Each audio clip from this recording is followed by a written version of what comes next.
Ce journal vous est présenté par Font des promotions de l'industrie. Votre partenaire privilégié pour la réussite de vos projets.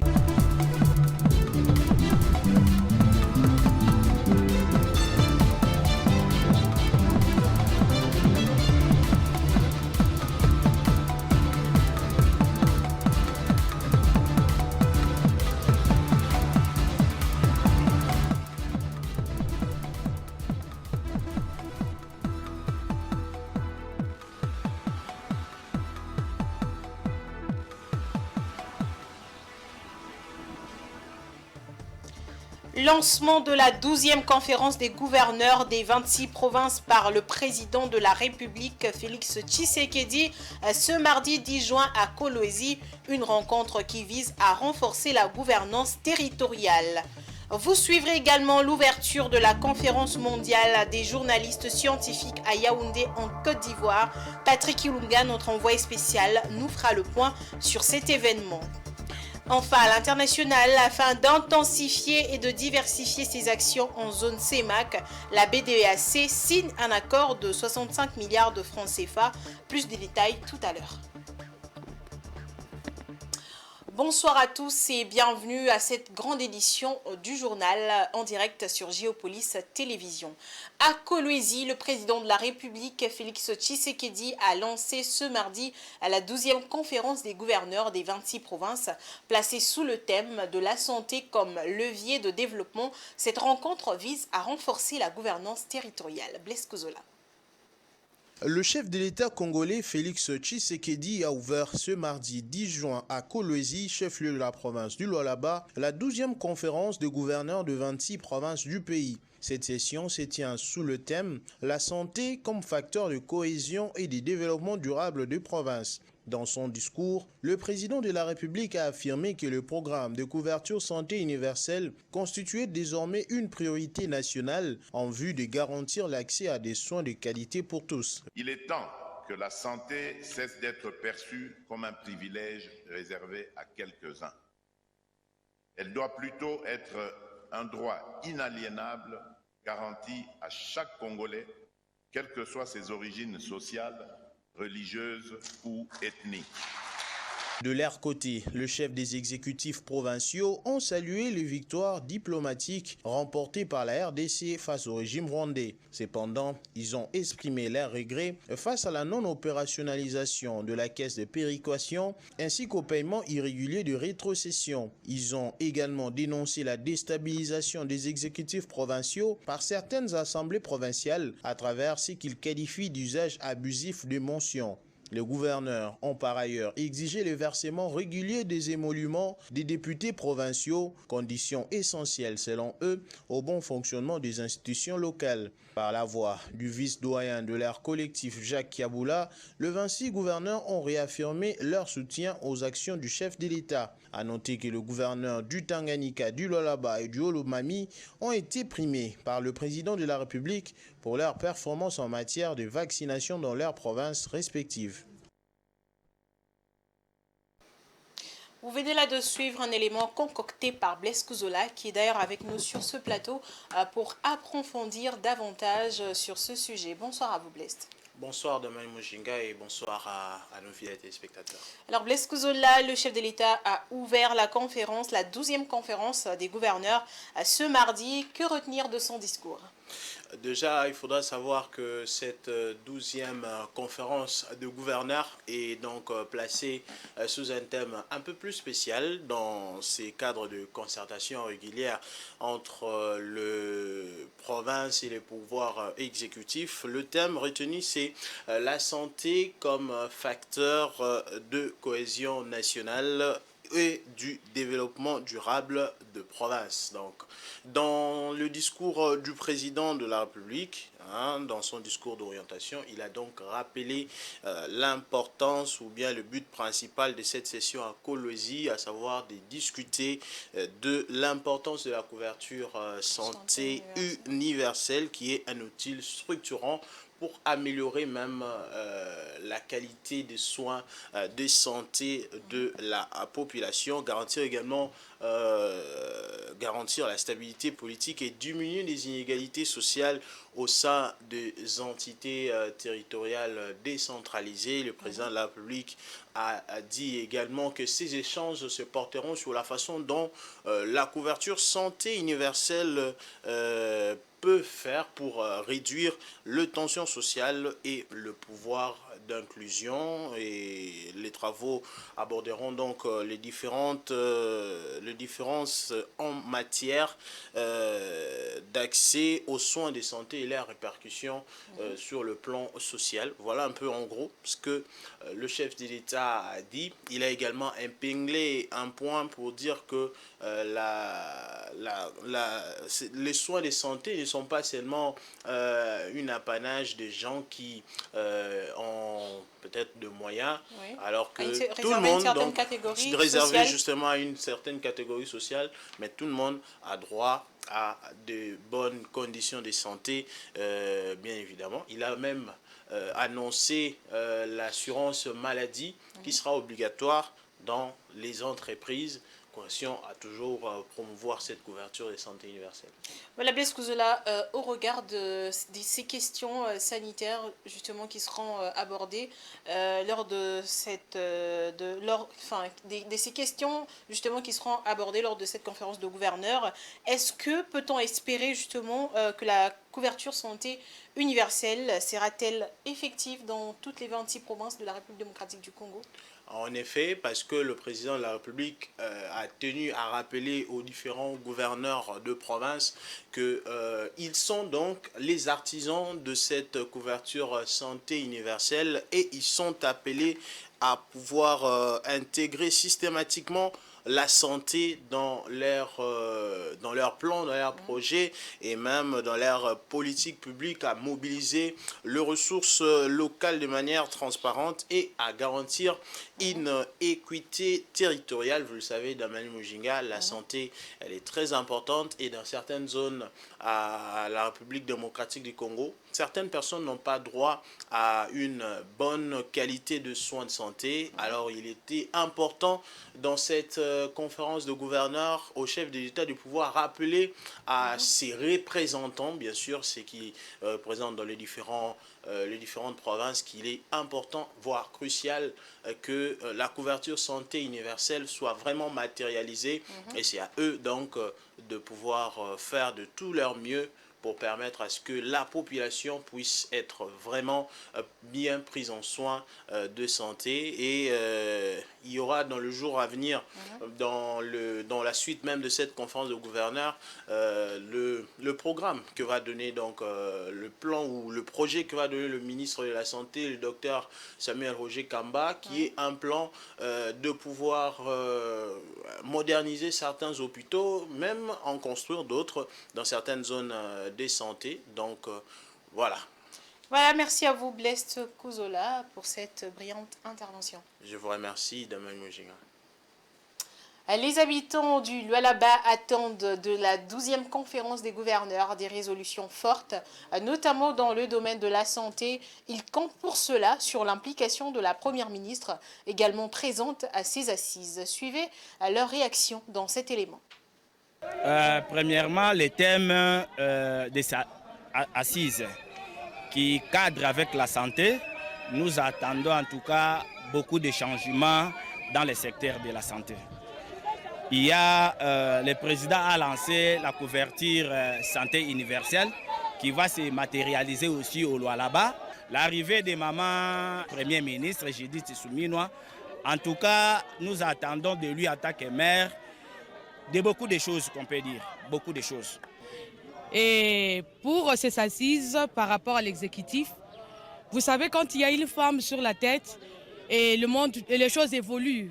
Vous voyez, quand une femme est là, même dans la maison, quand il y a la présence d'une femme, vous sentez qu'il y a la paix, il y a l'harmonie, il y a l'amour, toutes choses marchent. Vous comprenez au moins ça. En tout cas, pour elle, on dit merci beaucoup maman et soyez la bienvenue. Le président Félix Tshisekedi a inauguré ce mardi à Kolwezi le nouveau siège provincial de la Commission électorale nationale indépendante, un bâtiment moderne de 2 niveaux regroupant tous les services électoraux du Lualaba. Ce projet renforce la stabilité institutionnelle et illustre l'engagement du gouvernement en faveur de la démocratie. Un commentaire signé Gigi Nende. Ce bâtiment, imposant à l'architecture moderne, s'élevant sur 2 niveaux, trône désormais fièrement au cœur de Kolwezi. C'est ce mardi 10 juin 2025 que le président de la République, Félix-Antoine Tshisekedi Tshilombo, a inauguré ce nouveau siège provincial de la Commission électorale nationale indépendante, dans une ambiance solennelle et sous un ciel lumineux. Situé au numéro 518 de l'avenue Baoba, dans la commune de Dilala, l'édifice flambant neuf abrite désormais tous les services de la CENI pour la province du Lualaba. Construit avec soin sous la supervision du ministère provincial des infrastructures et financé entièrement par le gouvernement du Lualaba, ce bâtiment marque un tournant institutionnel majeur pour la RDC. L'infrastructure comprend 13 bureaux, une grande salle de réunion, un espace de formation, un entrepôt logistique ainsi que des installations sanitaires modernes. Mais au-delà des murs et des salles, ce siège représente un symbole fort, celui d'un État qui renforce ses institutions et mise sur la démocratie par les moyens concrets. Ce bâtiment est bien plus qu'un siège administratif, c'est un gage de stabilité institutionnelle, a déclaré la gouverneure du Lualaba, Fifi Masuka, lors de la cérémonie. Il incarne notre engagement à bâtir un avenir politique fondé sur le respect du vote et non sur la violence. Même son de cloche du côté de Denis Kadima, président de la CENI, qui a salué la fin de l'éparpillement logistique des services électoraux dans la province. Ce bâtiment permet désormais à toutes nos équipes de travailler sous un même toit dans des conditions dignes. C'est une avancée capitale pour l'efficacité, la transparence et la crédibilité de notre action. Il a aussi rappelé que la démocratie ne se limite pas à l'acte de voter, mais repose sur des fondations solides. Pour une certaine opinion, l'ouverture d'un nouveau siège moderne de la CENI montre qu'en dépit des turbulences auxquelles il fait face, l'État congolais continue de poser les jalons d'une gouvernance électorale plus forte, plus stable et tournée vers l'avenir. Un autre événement qui s'est ouvert ce mardi 10 juin, mais cette fois à Abidjan, Côte d'Ivoire. Il s'agit de la conférence mondiale des journalistes scientifiques. Ce rendez-vous intellectuel et de communication est centré sur le thème « Une seule santé ». Des journalistes et des chercheurs promettent d'appréhender la question de manière systématique. Patrick Ilunga est sur place à Abidjan, en Côte d'Ivoire. Il nous fait le point sur la conférence et du concept « Une seule santé ». Nous sommes ici en direct à l'université Houphouët-Boigny de Cocody à Abidjan, Côte d'Ivoire, où s'est ouverte la conférence mondiale des journalistes scientifiques autour du thème One Health en français. Une seule santé pour dire justement l'indivisibilité de la santé humaine, santé animale, mais aussi santé environnementale ou bien santé des écosystèmes. Si on veut réussir à gérer cette question d'une seule santé, on doit prendre aussi bien la santé humaine, la santé animale, mais surtout la santé des écosystèmes. On ne va pas privilégier un aspect par rapport à l'autre. Si on ne prend pas en compte la santé des écosystèmes, les efforts qu'on aura fait pour la santé animale et la santé humaine ne vont pas donner. La conférence, deuxième du genre, après celle de 2022 à Dakar, a réuni des chercheurs du monde entier, en tout cas des pays francophones qui viennent de l'Europe, de l'Amérique, mais aussi de l'Afrique. Au total, 17 pays ont envoyé une centaine de journalistes et scientifiques pour justement essayer de sensibiliser autour de cette question qui est un petit peu négligée, cette question d'une seule santé. Ils ont pris l'exemple des maladies comme Ebola, comme Mpox, comme la Covid, la malaria, le Kesha, pour justement sensibiliser sur l'ordre, bien le manque d'ordre qu'il y a entre l'interaction des hommes de la forêt, mais aussi des animaux. Donc c'est une question essentielle qui insiste sur le paysage, on va dire les humanités des paysages en général. Alors la conférence a commencé aujourd'hui et ira jusqu'au 14. Elle se fera autour des tables rondes, autour des visites de terrain, autour des ateliers de formation pour justement amener les journalistes à prendre le discours scientifique qui est un petit peu ésotérique, l'amener au niveau du discours populaire ou bien du discours citoyen pour sensibiliser autour de cette question santé, une seule santé qui est un petit peu négligée. À Kinshasa, la deuxième édition du Forum du bassin du Congo s'est ouverte ce mardi. En cette occasion, plusieurs experts anonymes et personnalités venus de tous les horizons ont rehaussé de leur présence à ces assises scientifiques de 3 jours visant à mettre en évidence le potentiel hydrologique de la région en vue de la promotion d'un développement durable. José Junior Ouawa et Giscard Tamba pour le reportage. Venus de 4 coins du monde, ces experts en eau réfléchissent autour des potentialités du bassin du Congo pour leur valorisation en vue de booster le développement durable de la sous-région. C'est ce qui réconforte le recteur de l'université de Kinshasa. La grande joie de l'université de Kinshasa qui, à travers son école régionale de l'eau, organise ce grand forum qui parle de libérer le potentiel des services et des ressources en eau. L'eau, ensuite le feu, comme source énergétique importante et incontournable. La cheville ouvrière de ces assises, l'hydrologue Raphaël Chimanga présente ce bassin qu'il connaît par cœur pour y avoir consacré autant de recherches scientifiques de haut niveau. Aujourd'hui, nous avons un paradoxe entre l'abondance de ressources en eau que nous avons et l'accès aux services de ressources en eau. C'est pour cela que nous sommes réunis ici pour voir comment ensemble nous pouvons faire face à ces défis, changer ces paradigmes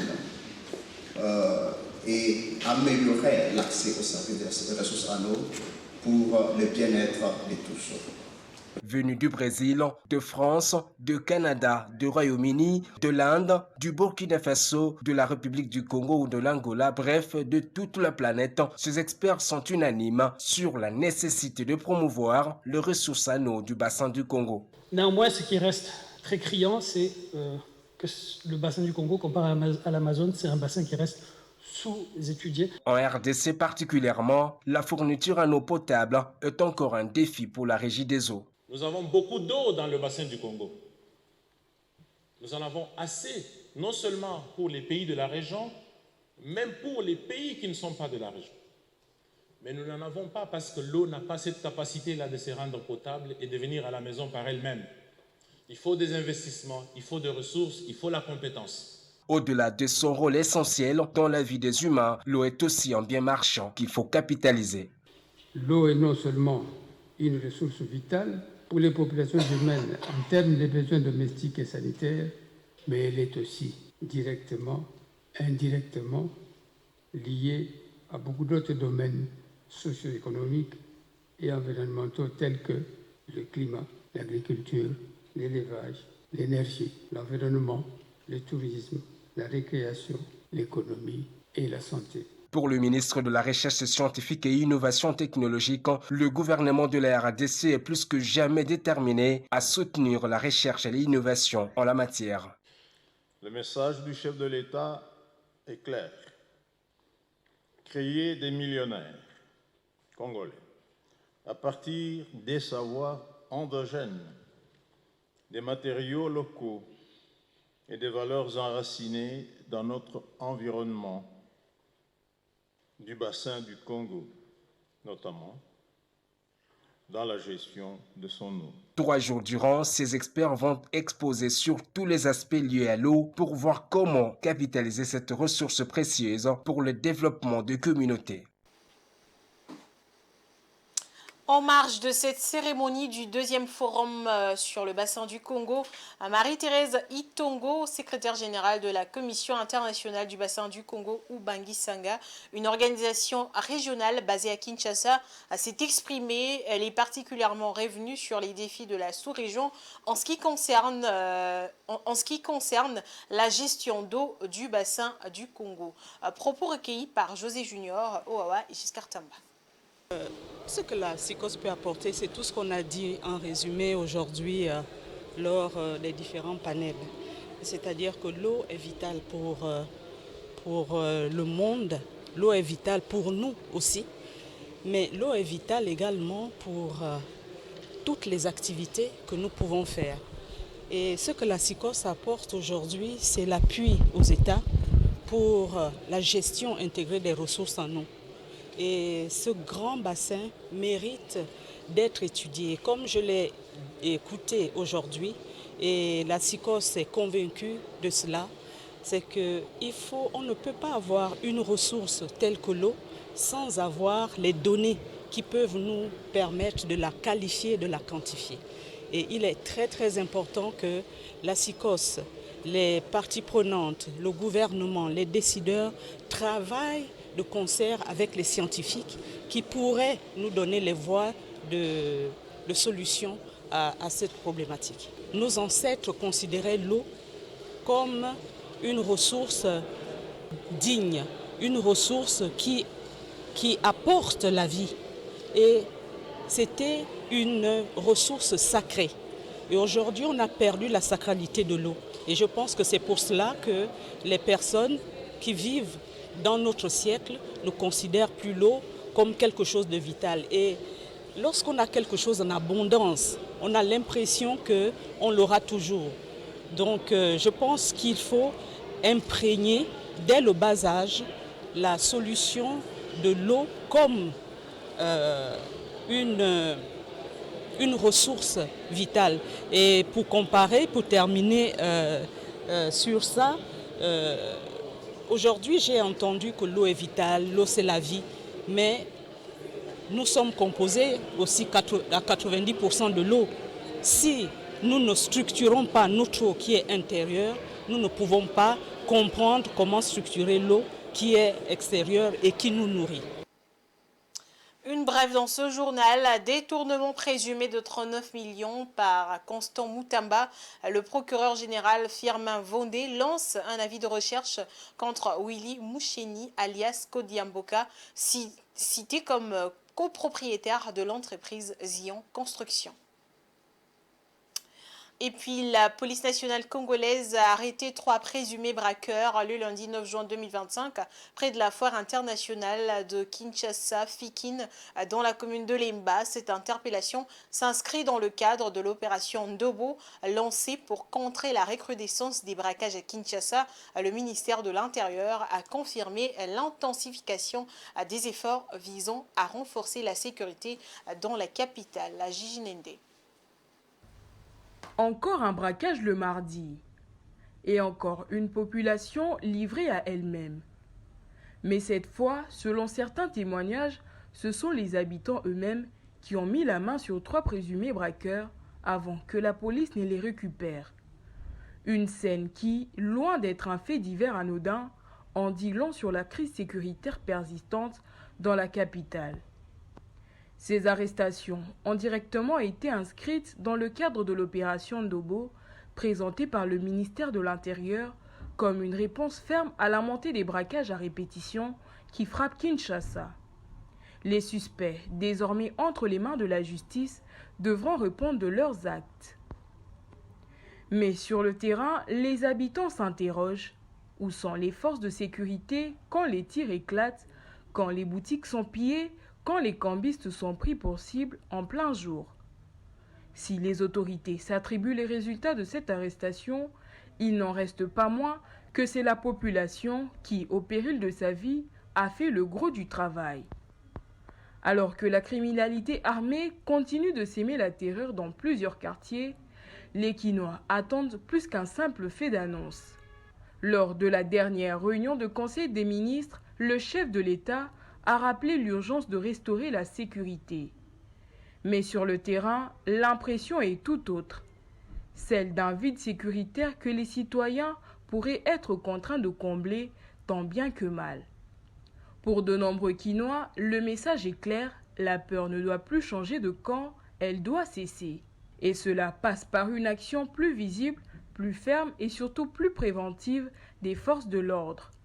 Car si l'État existe, il doit désormais le prouver, non pas dans les jeûnions, dans les bureaux climatisés, mais dans les rues.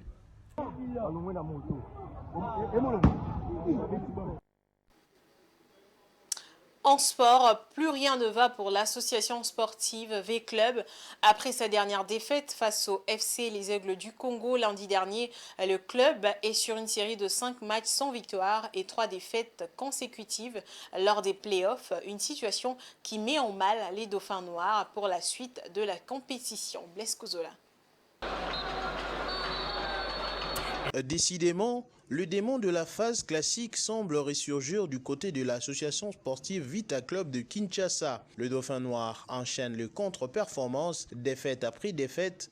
Il peine même à accrocher un match nul. Pire encore, Vita Club ne parvient quasiment plus à marquer. Lors de la phase classique, notamment à mi-parcours de la première manche et à la fin de la seconde, le Moscovite avait déjà traversé une période similaire. Cette spirale négative semble donc cyclique et aujourd'hui, V-Club est au plus mal. Depuis les débuts des playoffs, le club ne compte que 3 victoires en 12 rencontres contre 4 matchs nuls et 5 défaites. La dernière en date, une défaite face aux Samouraïs du FC Les Aigles du Congo. C'est la 3e consécutive après le 3-0 face à Maniema Union et le 1-2 contre le FC Saint-Éloi Lupopo et la 4e en 5 matchs si l'on inclut la défaite contre le FC Tanganyika 0-1. Seul un nul face à Don Bosco vient atténuer ces bilans catastrophiques. Conséquence, Vita Club est provisoirement 8e avec 13 points, talonné par l'Académie Club Rangers 9e avec 10 points et un match en moins.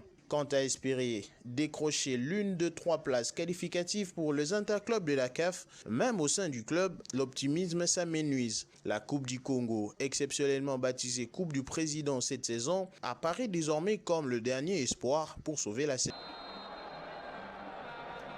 Et c'est donc l'actualité, c'est aussi au-delà de nos frontières. Place à la page internationale.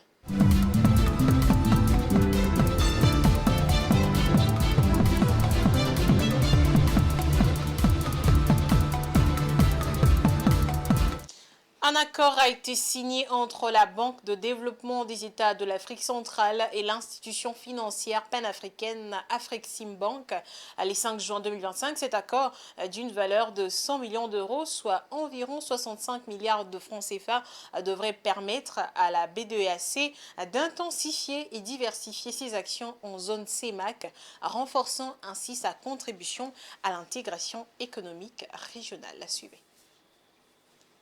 La Banque de développement des États de l'Afrique centrale et l'institution financière multilatérale panafricaine Afreximbank ont signé le 5 juin 2025 un accord en marge de l'inauguration du Centre médical africain d'excellence. D'un montant de 100 millions d'euros, soit 65 milliards de francs CFA, cet accord devra permettre à la BDEAC de renforcer et diversifier ses interventions en zone CEMAC, afin de contribuer davantage à l'intégration économique régionale. Ce financement s'inscrit dans le cadre du plan stratégique AZOP 2023-2027 avec un objectif global de mobilisation de près de 1900 milliards de francs CFA d'ici 2027. En parallèle, la BDEAC prévoit aussi de soutenir l'entrepreneuriat local avec 130 milliards de francs CFA des lignes de crédit destinées aux banques commerciales et aux institutions de microfinance. L'introduction de cette nouvelle facilité vient confirmer la haute qualité des relations de partenariat qui existent entre les deux organismes de financement des économies africaines.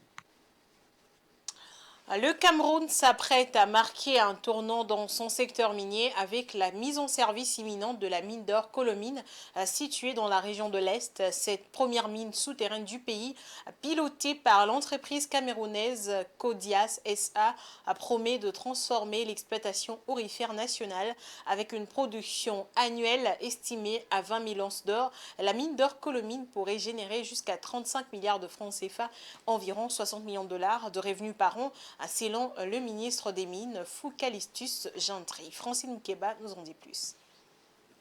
Avec une production annuelle estimée à 20 000 onces d'or, la mine d'or Colomine située à Gorou dans la région de l'Est du Cameroun pourrait générer jusqu'à 35 milliards de francs CFA, environ 60 millions de dollars de revenus par an, selon une annonce du ministère de Mines du pays. Pilotée par l'entreprise camerounaise Kodiak Société Anonyme, avec la participation de la Société nationale de mines, ces projets s'inscrivent dans la stratégie du gouvernement de diversifier ses revenus via l'exploitation des gisements comme les fers des Balam Nabeba ou encore le projet de Kribi Lobé. Atteignant plus de 100 mètres en profondeur, la construction de la mine d'or Colomine constitue un progrès significatif pour les pays d'Afrique centrale. L'accord signé en septembre 2022 entre l'État et la société Kodiak Société Anonyme prévoit une production initiale de 500 kg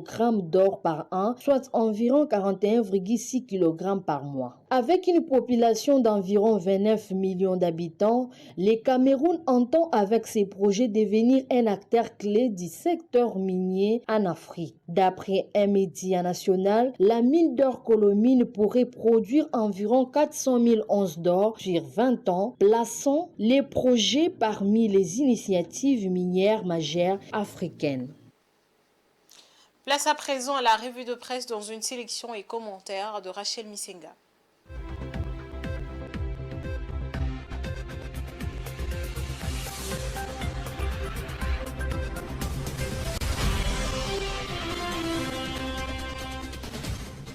Mesdames et messieurs, bonsoir. Ouvrons cette revue de presse avec les révélations accablantes du VPAM de transport Jean-Pierre Mbemba qui ont fait parler pendant toute la soirée de ce lundi.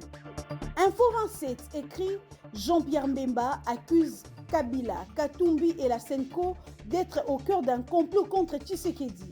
Un complot qui vise à renverser Félix Tshisekedi et à remettre le pays sous influence rwandaise. Une opération financée en sous-main et articulée depuis les bastions rebelles des Goma. Plus accablant encore, indique le journal, l'ex-vice-premier ministre en charge de la défense nationale révèle que durant le 18 années de règne de Kabila, la RDC aurait versé 66 millions de dollars mensuels au Rwanda en échange de son soutien à la prise de pouvoir.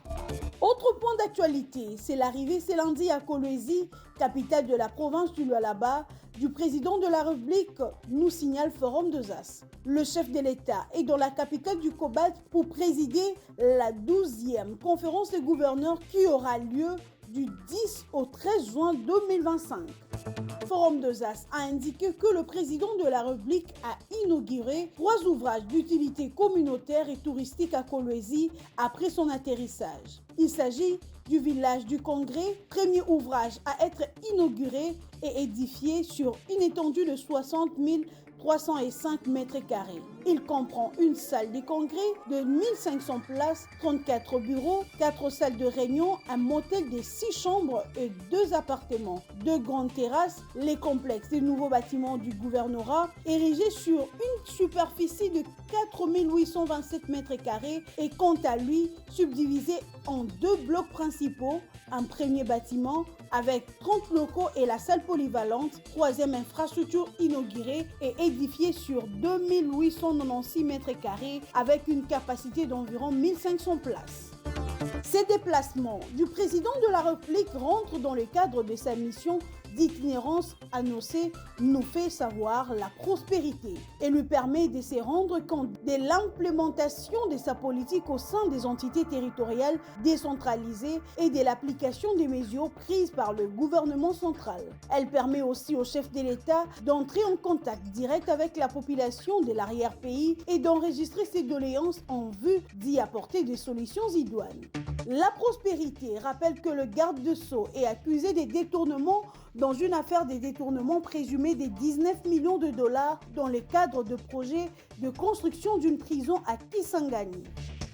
La référence plus indique que, selon les explications de Firmin Vondé, les explications avancées par le ministre lors de ses récentes auditions n'ont pas permis d'infirmer les accusations, mais ont plutôt renforcé la conviction du parquet sur son intention manifeste de détourner de fonds publics. Les réquisitoires soulignent que Constant Moutamba n'a pas cherché à vérifier l'existence réelle de la société Zion Construction ni à contrôler les ouvrages réalisés ou la présence d'un personnel qualifié.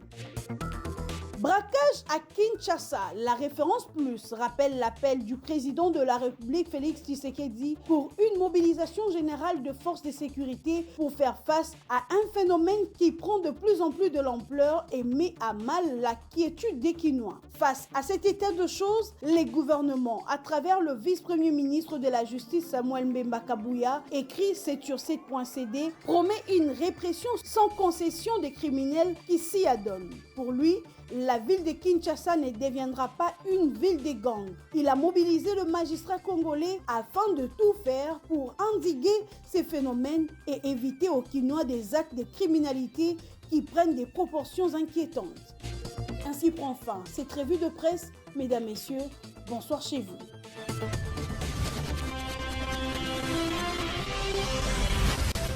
C'est la fin de ce journal. Je vous rappelle les différents titres. Lancement de la 12e conférence des gouverneurs des 26 provinces par le président de la République Félix Tshisekedi ce mardi 10 juin à Kolwezi, une rencontre qui vise à renforcer la gouvernance territoriale. Et puis vous avez suivi l'ouverture de la conférence mondiale des journalistes scientifiques à Abidjan en Côte d'Ivoire. Patrick Ilunga, notre envoyé spécial, nous a fait le point sur cet événement. À l'international, afin d'intensifier et diversifier ses actions en zone CEMAC, la BDAC signe un accord de 65 milliards de francs CFA. C'est ainsi que nous mettons un terme à cette édition, mesdames et messieurs. Merci à vous d'avoir suivi ce journal. Tout juste après, vous suivrez une page magazine consacrée aux activités du député provincial Jared Fanzou dans sa commune de Bandal, où cet élu se déploie pour contribuer à la salubrité et à la sécurité. Je vous souhaite une bonne soirée.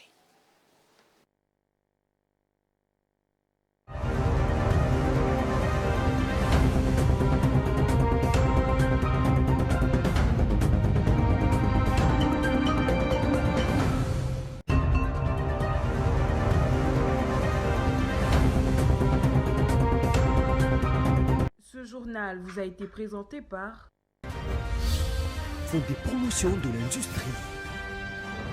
Votre partenaire privilégié pour la réussite de vos projets.